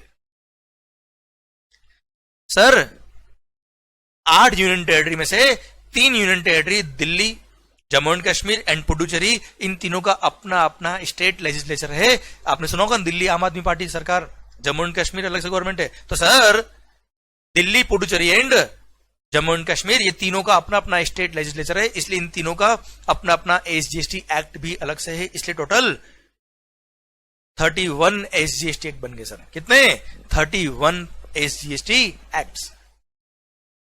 अब remaining 5 union territory plus other territory जो भी इंडिया की है, उन सब के लिए एक यूटी जीएसटी एक्ट भी बनाया गया, क्योंकि यूनियन टेरिटरी में भी तो लगेगा जीएसटी सर, तो उसके लिए सर एक यूटी जीएसटी एक्ट बनाया गया, जो रिमेनिंग यूनियन टेरिटरीज में इंप्लीमेंट होगा साहब। क्लियर? अब सर अगला क्वेश्चन जो आता है बड़ा ही शानदार क्वेश्चन है, ध्यान से समझिएगा तो आपको 2 बातें और समझ में आएगी। अब सर मान लो एक सिचुएशन इमेजिन करते हैं तो मजा आएगा आपको। अभी तक तो मैंने जो बात बताई वो शायद आपको समझ में आ गई। अब थोड़ा सा एक स्टेप आगे बढ़ते हैं हम सर। मान लो मैं हूं महाराष्ट्र में, आप है महाराष्ट्र में। जय महाराष्ट्र, जय हिंदुस्तान। अब सर मैंने कोई गुड्स या कोई सर्विसेज आपको महाराष्ट्र में बेची है। मान लो रेट ऑफ जीएसटी इज 18%, तो 9% सीजीएसटी होगा, 9% एसजीएसटी होगा। आप भी महाराष्ट्र में, मैं भी महाराष्ट्र में। सर चलिए ध्यान इधर, आप भी महाराष्ट्र में, मैं भी महाराष्ट्र में। इंट्रा स्टेट गुड्स या सर्विसेज मैंने बेची है आपको, तो जीएसटी लगेगा और सीजीएसटी और एसजीएसटी लगेगा। 18% टैक्स मतलब 9% सीजीएसटी लगेगा, 9% एसजीएसटी लगेगा। एंड बिल मान लो 1 लाख रुपए का था, 1 लाख प्लस 9% सीजीएसटी, 9% एसजीएसटी मतलब महाराष्ट्र एसजीएसटी, और मैंने आपको बिल बना के दे दिया, आपसे टैक्स लिया और रेस्पेक्टिव गवर्नमेंट को पे कर दिया। क्लियर मालिक? समझना बात को ध्यान से। सर मैं महाराष्ट्र में, आप महाराष्ट्र में, मैंने कोई गुड्स आपको सप्लाई करी है, महाराष्ट्र के मंगल ने महाराष्ट्र के एम को कोई गुड्स बेची है सर, या सर्विसेज बेची। अब सर आपसे जो मैंने सीजीएसटी और एसजीएसटी लिया होगा, उसमें से सीजीएसटी मैंने पे कर दिया सेंट्रल गवर्नमेंट को, एसजीएसटी मैंने पे किया होगा महाराष्ट्र स्टेट गवर्नमेंट को साहब। अब आप महाराष्ट्र के एम, उसने क्या किया, वो गुड्स कहां बेची? गुजरात बेच दी। दिल थाम के सुनिएगा सर। अब आपने वो गुड्स गुजरात बेच दी। अब आप मुझे बताओ गुड्स कहां गया? महाराष्ट्र से गुजरात गया। अब बताओ रेवेन्यू किसको मिलना चाहिए, महाराष्ट्र गवर्नमेंट को या गुजरात गवर्नमेंट को? क्या इस पे सीजीएसटी और एसजीएसटी लगा देंगे? अगर एसजीएसटी लगाएंगे, देखो सीजीएसटी लगेगा तो डेफिनेटली एसजीएसटी लगेगा। अब एसजीएसटी कौन सा लगा है, गुजरात वाला लगा है या महाराष्ट्र वाला लगा है? झगड़ा होगा ना सर। इसलिए गवर्नमेंट बोल दिया ना सीजीएसटी ना एसजीएसटी, या लगाओ IGST, integrated goods and services tax. 2 minute patience रखना, समझ में आएगी पिक्चर की आईजीएसटी का रोल क्या है। तो सर सीजीएसटी और एसजीएसटी मर्ज करके सर सिंगल टैक्स लगा दिया IGST, integrated goods and services tax. तो सीजीएसटी की जो रेट होगी प्लस एसजीएसटी की जो रेट होगी वो लग जाएगी आईजीएसटी की रेट। और सर 18% का टैक्स है तो 18% क्या लग जाएगा भाई? IGST, integrated goods and services tax. दिल थाम के सुनेगा। मान लो मैंने जो गुड्स आपको बेची थी उस पर 1 लाख रुपए सीजीएसटी पे किया था, 1 लाख रुपए एसजीएसटी पे किया था, 1 लाख पे किया सेंट्रल गवर्नमेंट को, 1 लाख पे किया महाराष्ट्र स्टेट गवर्नमेंट को। अब जब गुड्स आपने बेची होगी कहां पर? महाराष्ट्र से गुजरात। जब महाराष्ट्र से गुजरात आपने बेची तो मान लो 3 लाख वॉज दी आईजीएसटी। आपने जो सेल प्राइस रखी होगी उस पे 18% मान लो आ रहा, 3 लाख रुपए इज द आईजीएसटी। अब क्वेश्चन ये आता है आईजीएसटी किसका रेवेन्यू है? अभी टेम्पररी समझ लो, कोई किसी का आईजीएसटी किसी का भी रेवेन्यू नहीं है। ये आईजीएसटी एक बार कलेक्ट करेगा कौन? Central government. इसका एक सेपरेट अकाउंट है आईजीएसटी अकाउंट, आईजीएसटी फंड अलग से एक फंड है सर। अब सर आपकी सेल पे है आईजीएसटी, परचेज पे आपने पे किया सीजीएसटी और एसजीएसटी। अब क्वेश्चन मेरा आपसे ये है, परचेज पे सीजीएसटी और एसजीएसटी पे किया, इंटरस्टेट सप्लाई पर आईजीएसटी लग रहा, क्या आईजीएसटी के लिए सीजीएसटी और एसजीएसटी का क्रेडिट मिलना चाहिए कि नहीं मिलना चाहिए? अगर क्रेडिट नहीं मिलेगा तो 1 नेशन 1 टैक्स 1 मार्केट के लग गए सर, बैंड बज गई सर। हाँ है ना, इसलिए गवर्नमेंट ने बोला नहीं नहीं नहीं, इंटर स्टेट सप्लाई पे जो आईजीएसटी लग रहा है, यस, उसको पे करने के लिए परचेज पे आपने भले ही आईजीएसटी पे किया हो, परचेज पे भले ही आपने सीजीएसटी और एसजीएसटी पे किया हो, हम आपको क्रेडिट अलाउ करेंगे, कोई दिक्कत नहीं साहब। ओके मालिक, दिल थाम के सुनिएगा। अब आपने क्या किया होगा, आईजीएसटी 3 लाख की लाइबिलिटी को पे करने के लिए 1 लाख रुपए सीजीएसटी का क्रेडिट यूज किया होगा, 1 लाख रुपए महाराष्ट्र स्टेट गवर्नमेंट के क्रेडिट को यूज किया होगा, और बैलेंस जो 1 लाख बचा है वो आपने पे कर दिया होगा। अब फंड्स का मूवमेंट कैसे होगा, समझना बात को ध्यान से। सर जब इनिशियली मैंने आपसे 1 लाख रुपए सीजीएसटी और एसजीएसटी लेके गवर्नमेंट को पे किया होगा, तब 1 लाख रुपए सेंट्रल गवर्नमेंट को पे किया और 1 लाख रुपए महाराष्ट्र स्टेट गवर्नमेंट को पे किया था मैंने, क्लियर। पर अब वो आपने जो मेरे को टैक्स पे किया था उसका क्रेडिट आपने यूज कर लिया आईजीएसटी के लिए। तो सर गवर्नमेंट ने एक सेक्शन बना रखा है जिसमें क्लियरली लिखा हुआ है कि जितना क्रेडिट आईजीएसटी एक्ट में सेक्शन बेटा, इसका सेक्शन नंबर 17 और 18, जितना क्रेडिट सीजीएसटी का यूज आया है आईजीएसटी को पे करने के लिए, जितना क्रेडिट एसजीएसटी का यूज आया है आईजीएसटी को पे करने के लिए, सर उतना अमाउंट उस रेस्पेक्टिव गवर्नमेंट से लेकर उस आईजीएसटी फंड में ट्रांसफर किया जाएगा। तो सर आईजीएसटी की अल्टीमेटली 3 लाख वस्तु टैक्स, 1 लाख तो आपने कैश में पे किया होगा, कैश मतलब ऑनलाइन पे किया, मतलब अल्टीमेटली पे किया होगा। 1 लाख रुपए सीजीएसटी का क्रेडिट यूज किया तो सेंट्रल गवर्नमेंट से 1 लाख रुपए लेके सीजीएसटी अकाउंट से निकाल के आईजीएसटी अकाउंट में ट्रांसफर कर देंगे। सर स्टेट गवर्नमेंट का 1 लाख रुपए, महाराष्ट्र स्टेट गवर्नमेंट का 1 लाख रुपए क्रेडिट काम आया किसके लिए, आईजीएसटी की लायबिलिटी को पे करने के लिए। तो 1 लाख रुपए महाराष्ट्र स्टेट गवर्नमेंट को बोलेंगे, ओ भाई 1 लाख रुपए आपको आया था ना, वापस दो, और वो ट्रांसफर करेंगे फंड किसमें, आईजीएसटी अकाउंट में। तो आईजीएसटी अकाउंट में 3 लाख रुपए आ गए बेटा, 3 lakh rupees have been deposited in IGST account. Now, what is the amount in the CGST account and SGST account? 0. कोई अमाउंट उनके पास नहीं बचा। क्लियर? ओके। अब सर गुड्स कहां पहुंच गई? गुजरात। पैसा कहां पड़ा है? आईजीएसटी अकाउंट में। कितना? 3 लाख रुपए। ओके। अब गुजरात के मिस्टर जी ने, गुजरात के ही, चलो गुजरात के मिस्टर जी ने राजस्थान के मिस्टर आर को गुड्स बेच दिया। सर अब सोचिए, गुजरात से गुड्स कहा गया, राजस्थान गया, अगेन क्या हो गया? इंटर स्टेट सप्लाई हो गया। मान लो उस पर 4 लाख वॉज दी आईजीएसटी, तो सर सेल पे आईजीएसटी 4 लाख, परचेज पे आईजीएसटी पे क्या 3 लाख रुपए, तो सर 3 लाख का क्रेडिट यूज कर लिया and remaining rupees 1 lakh is paid to the IGST account. So ultimately 1 lakh amount is deposited in IGST account. So total amount in IGST account is 4 lakh रुपए। अब साहब गुड्स कहां पहुंच गया? राजस्थान के आर के पास। आईजीएसटी लग के गया 4 लाख रुपया, और 4 लाख रुपए कहां पड़े? आईजीएसटी अकाउंट पड़े। अब गुड्स कहां है? राजस्थान में। राजस्थान के आर ने राजस्थान के जे को गुड्स बेच दिया एंड सर राजस्थान के आर ने राजस्थान के जे को गुड्स बेचा है। Since it is intra state supply, with in the state supply, तो सीजीएसटी और आरजीएसटी, राजस्थान जीएसटी, हाँ है ना बच्चों? ये लगेगा। Suppose 5 lakh was the tax, out of which 2.5 lakh क्या हो गया? CGST in 2.5 lakh is SGST, Rajasthan SGST. Clear? अब सर मिस्टर आर की सेल पर 2.5 लाख सीजीएसटी है, 2.5 लाख एसजीएसटी जो उसने राजस्थान के जे से कलेक्ट किया। क्लियर? अब सर उसने परचेज पे किया 4 लाख रुपए आईजीएसटी। अब आईजीएसटी क्रेडिट अगर सीजीएसटी और एसजीएसटी के लिए अलाउ नहीं करे तो सर 4 लाख रुपए तो उसी कॉस्ट का पार्ट बन जाएगा। 1 नेशन 1 टैक्स 1 मार्केट के बैंड बच जाएंगे। इसलिए गवर्नमेंट बोला अरे चिंता ना करो, आपने इंट्रा स्टेट परचेज किया हो या इंटर स्टेट परचेज किया हो, हमें कोई दिक्कत नहीं। आपने अगर परचेज पर आईजीएसटी पे किया, हम उसका क्रेडिट अलाउ करेंगे। सर आईजीएसटी क्रेडिट आईजीएसटी के लिए भी काम आता है, आईजीएसटी क्रेडिट सीजीएसटी और एसजीएसटी के लिए भी काम आता है। तो सर 4 लाख रुपए हमने पे किया था क्या? आईजीएसटी। अब लायबिलिटी किसका?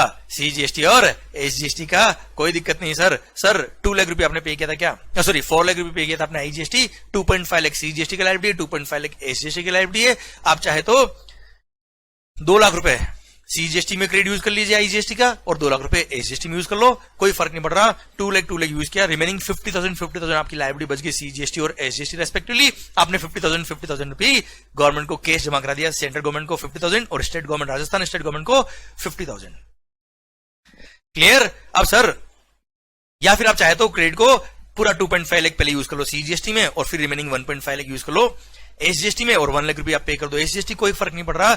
जितना आईजीएसटी का क्रेडिट यूज किया सीजीएसटी और एसजीएसटी के लिए, उतना आईजीएसटी अकाउंट से पैसा निकाल के रेस्पेक्टिव अकाउंट में ट्रांसफर किया जाएगा। मींस 2 लाख रुपए, 2 लाख ईच आपने यूज किया सीजीएसटी और एसजीएसटी के लिए, तो सर ऐसे केस में क्या होगा, आईजीएसटी अकाउंट से 2 लाख रुपए निकाल के कहां ट्रांसफर करेंगे, सीजीएसटी अकाउंट में ट्रांसफर करेंगे, एंड 2 लाख रुपए निकाल के सर राजस्थान स्टेट गवर्नमेंट के अकाउंट में ट्रांसफर करेंगे, और 50,000 आपने ऑलरेडी पे कर दिया कैश, कहां पर, रेस्पेक्टिव सीजीएसटी और एसजीएसटी के अकाउंट में। तो आप मुझे बताइए सीजीएसटी और एसजीएसटी अकाउंट में टोटल अमाउंट कितना आ गया, सर सीजीएसटी और एसजीएसटी के अकाउंट में 2.5 लाख ईच आ गया। अच्छा, राजस्थान के आर ने, राजस्थान के जे को 2.5 लाख सीजीएसटी लिखा था, 2.5 लाख एसजीएसटी लिखा था, 2 लाख का आईजीएसटी क्रेडिट यूज किया रेस्पेक्टिवली, और 50,000 उसने पे किया, और टोटल फंड भी अब कितना रह गया, 2.5 लाख सीजीएसटी अकाउंट में, 2.5 लाख राजस्थान एसजीएसटी अकाउंट में। अब आप मुझे बताओ सर, राजस्थान का जे जो था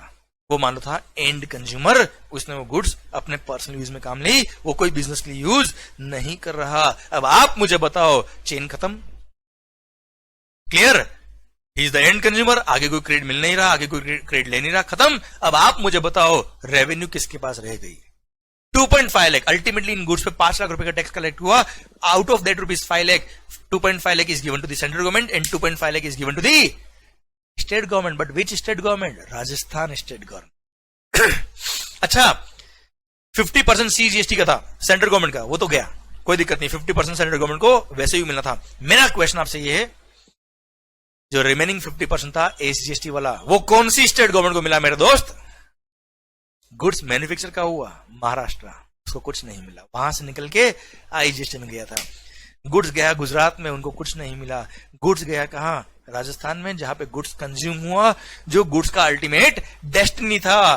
क्लियर, तो सर न मिला महाराष्ट्र को, न मिला गुजरात को, रेवेन्यू ले गया राजस्थान को, रेवेन्यू पूरा मिल गया राजस्थान को। अब आप मुझे बताओ सर, गुड्स मैन्युफैक्चर का हुआ महाराष्ट्र में, कहां से आया, महाराष्ट्र से गुजरात, गुजरात से राजस्थान, अल्टीमेटली गुड्स का डेस्टिनेशन क्या था, अल्टीमेटली गुड्स का कंजम्पशन का हुआ राजस्थान। क्लियर, अल्टीमेटली रेवेन्यू किसको मिली, राजस्थान स्टेट गवर्नमेंट को मिली। सर इसलिए जीएसटी को बोला जाता है डेस्टिनेशन बेस्ड कंजम्पशन टैक्स। क्या बोला जाता है भाई, डेस्टिनेशन बेस्ड कंजम्पशन टैक्स। अब सर इसलिए जैसे ही जीएसटी इंट्रोड्यूस हुआ, जीएसटी बेस्ड कंजम्पशन टैक्स बन गया। जितने भी कंज्यूमर बेस्ड स्टेट्स थे, जहां पे कंज्यूमर का बेस ज्यादा था, उनके तो मजे हो गए सर, उनकी रेवेन्यू बढ़ गई। और जो मैन्युफैक्चरिंग बेस्ड स्टेट्स थे, जहां मैन्युफैक्चरिंग ज्यादा होती थी, वहां के लोग मैन्युफैक्चरिंग बहुत ज्यादा कर रहे हैं सर, और गुड्स मैन्युफैक्चर होके कंज्यूम किसी और स्टेट में हो रहा है, तो टैक्स तो किसको मिल रहा है, कंज्यूमर बेस्ड स्टेट को मिल रहा है, मैन्युफैक्चरिंग बेस्ड स्टेट्स को तो रेवेन्यू नहीं मिल रहा। जबकि जब पहले वेट था, जब जीएसटी से पहले सर वेट सिस्टम था, तो उसमें इंटर स्टेट सेल पे स्टेट गवर्नमेंट को सीएसटी, सेंट्रल सेल्स टैक्स मिलता था, एंड सीएसटी का जो पैसा था वो उसी रेस्पेक्टिव स्टेट गवर्नमेंट के पास रहता था जहां से गुड्स मैन्युफैक्चर हुआ है, जहां से गुड्स बाहर जा रहा है। और सर सीएसटी का क्रेडिट पहले परचेजर को नहीं मिलता था, बायर को नहीं मिलता था। इसलिए प्री जीएसटी रिजिम में मैन्युफैक्चरिंग बेस्ड स्टेट्स को रेवेन्यू का फायदा था, उनको पैसा ज्यादा मिलता था रेवेन्यू का, टैक्सेस का, सीएसटी की वजह से। पर सर किस्मत बदलते वक्त नहीं लगता, किस्मत बदलते वक्त नहीं लगता, इसलिए कभी भी घमंड नहीं करना चाहिए। अबे ओए, पॉइंट मेरा आपसे यह है कि सर जैसे ही जीएसटी आया, मैन्युफैक्चरिंग बेस्ड स्टेट्स की रेवेन्यू हो गई कम, कंज्यूमर बेस्ड स्टेट्स की रेवेन्यू हो गई बढ़ गई, मजा आ गया उनको। तो आप मुझे बताओ, जब जीएसटी लाना है कि नहीं लाना, ये जब डिस्कशन चल रहा था, तब सारी स्टेट गवर्नमेंट को ये बात तो पता है कि डेस्टिनेशन बेस्ड टैक्स होने वाला है, और जो कंज्यूमर बेस्ड स्टेट ज्यादा है उनको मजा आने वाला है, और मैन्युफैक्चरिंग स्टेट्स को नुकसान होने वाला है। तो जितने भी मैन्युफैक्चरिंग बेस्ड स्टेट्स थे, उन सब ने बोल दिया हम तो जीएसटी के साथ नहीं है, we don't accept the GST. और आपको पता, जब तक सारी स्टेट गवर्नमेंट जीएसटी एक्सेप्ट नहीं करेगी, तब तक हिंदुस्तान में जीएसटी इंप्लीमेंट ना हो पाएगा। तो सर इस वजह से सारी स्टेट गवर्नमेंट जो मैन्युफैक्चरिंग बेस्ड स्टेट्स थे, वो नाराज हो जाएंगे सर सरकार से, बोला हम तो जीएसटी नहीं लाने देंगे, हमारे को नुकसान हो रहा, हम क्यों लाने दें, हमको क्या फायदा है इसमें। इसलिए एक और नया एक्ट बनाना पड़ा, एक और नया एक्ट बनाना पड़ा। सर नाम रखा जीएसटी ब्रैकेट में compensation to states, bracket close, act 2017, GST compensation to states act 2017, एक नया एक्ट बनाना पड़ा सरकार को और बोला कि जिन भी मैन्युफैक्चरिंग स्टेट को, चलो मैं मेरे को देखो आप, जिन भी मैन्युफैक्चरिंग स्टेट्स को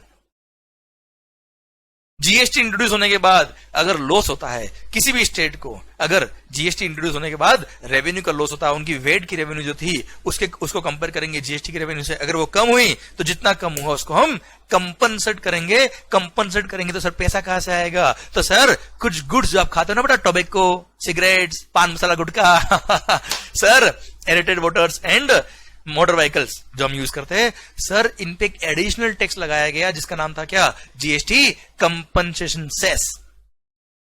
through GST compensation to states act 2017, इस एक्ट के थ्रू जीएसटी कंपनसेशन सेस लगाया गया कुछ गुड्स में, और वो सेस का जो रेवेन्यू होगा वो एक सेपरेट अकाउंट में रखा जाएगा और उस फंड को हम डिस्ट्रीब्यूट करेंगे उन सब स्टेट गवर्नमेंट्स को जिनको लॉस हुआ जीएसटी इंट्रोड्यूस होने से।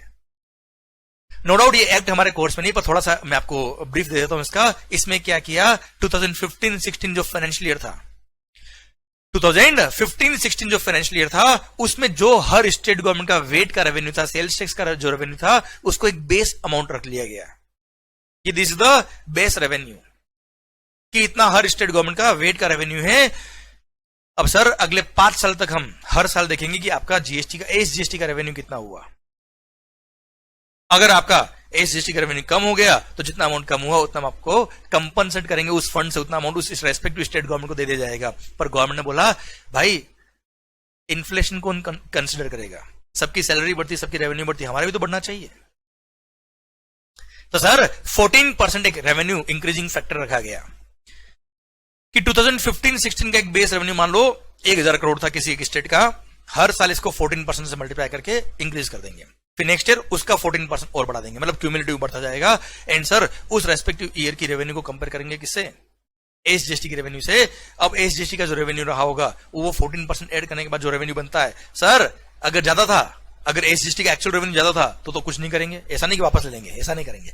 पर सर अगर कम था तो जितना कम था उतना जीएसटी कंपनसेशन सेस का जो फंड है उसमें से उतना अमाउंट उस रेस्पेक्टिव स्टेट गवर्नमेंट को ट्रांसफर कर दिया जाएगा। तो सर ये एक और एक्ट बनाया GST compensation to states act 2017। शायद पिक्चर आपको पूरी समझ में आ गई, क्लियर? तो सर जो लोग भी तंबाकू खाते हैं, सिगरेट पीते हैं, पान मसाला गुटखा खाते हैं, वो लोग तो जीएसटी इंप्लीमेंट करने में बहुत मदद करी उन लोगों ने, उनको तो बहुत बहुत धन्यवाद है। वो अपनी जान दांव पे लगा के उन स्टेट गवर्नमेंट को फंड दे रहे हैं जिनको जीएसटी आने के बाद लॉस हुआ है। सैल्यूट है आपके कमिटमेंट को, देश प्रेम के लिए आप इतना कुछ कर रहे हो, मजा आ गया। अबे हो टोबैको, सिगरेट्स वगैरह नहीं लेने का कभी भी। ओके, क्लियर माहौल? तो सरकार इस तरह से जीएसटी कंपनसेशन सेस एक्ट अलग से बन गया। और इंटर स्टेट सेल पे क्या लगता है, अभी हमने बात करी आईजीएसटी, तो एक आईजीएसटी एक्ट भी बनाया और एक और GST compensation to states act 2017 या एक और। Okay, clear? तो देखा जाए तो सर हम सोचते थे एक ही एक्ट आएगा, पर आए कितने एक्ट प्रैक्टिकली? एक सीजीएसटी एक्ट, 31 रेस्पेक्टिव स्टेट के एसजीएसटी एक्ट, एक यूटीजीएसटी एक्ट, एक आईजीएसटी एक्ट और एक GST compensation to states act. Total कितने हो गए भाई? 35 एक्ट्स हो गए to implement the GST. Total 35 act introduce हो गए साहब।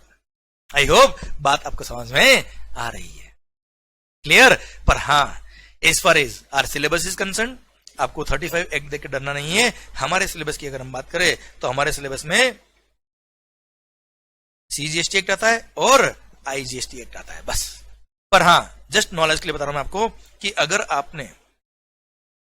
अगर आपने सीजीएसटी एक्ट पढ़ लिया, मतलब आपको हर स्टेट का एसजीएसटी एक्ट भी आता है, word to word section number सहित एब्सोल्युटली सेम बातें लिखी है। केवल 2-3 सेक्शन में कुछ फर्क था, वो भी ट्रांजिशनल प्रोविजन में था, वन टाइम काम था उनका, अब वो काम के नहीं है, क्लियर? केवल और केवल आपने अगर सीजीएसटी पढ़ लिया, मतलब सारे स्टेट गवर्नमेंट के सारे एक्ट पढ़ लिए, क्योंकि एब्सोल्युटली सेम, इसलिए तो कहा है वन नेशन वन टैक्स। और हाँ सरकार, वन नेशन वन टैक्स, क्योंकि सारे स्टेट गवर्नमेंट के जो एक्ट है वो एब्सोल्युटली सेम है जो सीजीएसटी एक्ट में लिखा। प्लस अगर हम यूनियन टेरिटरी की बात करें तो यूटीजीएसटी एक्ट जो एक्ट बना हुआ है सरकार, उसमें भी ये लिखा हुआ है कि सीजीएसटी के सारे प्रोविजंस यहां पे भी लगने वाले हैं। और बस एक चार्जिंग सेक्शन दे दिया यूनियन टेरिटरी के लिए बेटा, इसलिए वो भी पूरा सेम है। छोटा सा एक्ट है पर पढ़ने की जरूरत आपको बिल्कुल भी नहीं है। प्लस इंटर स्टेट सप्लाई पर, इंटर स्टेट सप्लाई पे क्या लगने वाला है? आईजीएसटी लगने वाला है। क्लियर? तो उसका चार्जिंग सेक्शन दिया आईजीएसटी एक्ट बना के। प्लस उसमें हम पढ़ेंगे जब, तब बताऊंगा मैं आपको। प्लेस ऑफ सप्लाई को डिफाइन किया, बहुत अच्छे से डिफाइन किया, डिटेल में डिफाइन किया सर। और इंटरस्टेट से रिलेटेड 2-3 जो प्रोविजंस और वहां रिक्वायर्ड थे वो डिफाइन किया। बहुत बड़ा एक्ट नहीं है, केवल 25 सेक्शंस का एक एक्ट है आईजीएसटी एक्ट, वो हम पढ़ेंगे, हमारे सिलेबस में आएगा। क्लियर? और GST compensation to states act, ये हमारे सिलेबस में नहीं आता, पर उसका मोटा मोटी मैंने बातें आपको समझा दी है।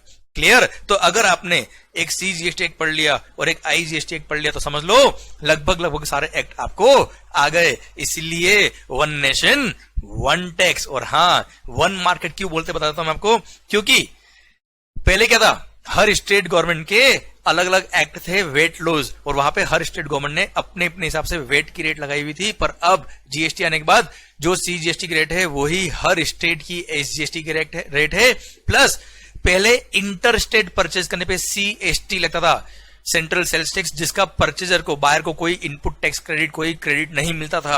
अब इंटर स्टेट परचेज करने पे आईजीएसटी लगेगा और उसका पूरा क्रेडिट आपको मिलने वाला है। इसलिए पहले क्या होता था, दूसरे स्टेट से अगर परचेज करना तो पहले से हम सोच के रखते थे कि इतना जो सीएसटी लगने वाला उसका हमको क्रेडिट नहीं मिलने वाला, वो हमारी कॉस्ट बढ़ जाएगी। और अगर वही गुड्स हमारे स्टेट से परचेज करेंगे तो उस पर वेट लगेगा तो हमें क्रेडिट मिल जाएगा। तो इंटर स्टेट परचेज करने पे पहले गुड्स महंगा होता था, अभी नहीं होगा। अब आप अपने स्टेट से परचेज करो या किसी और स्टेट से परचेज करो, उस पर सीजीएसटी और एसजीएसटी पे करो या आईजीएसटी पे करो, अगर क्रेडिट मिलना है तो मिलेगा ही मिलेगा। इसलिए one nation one tax one market कहा जाता है इसको।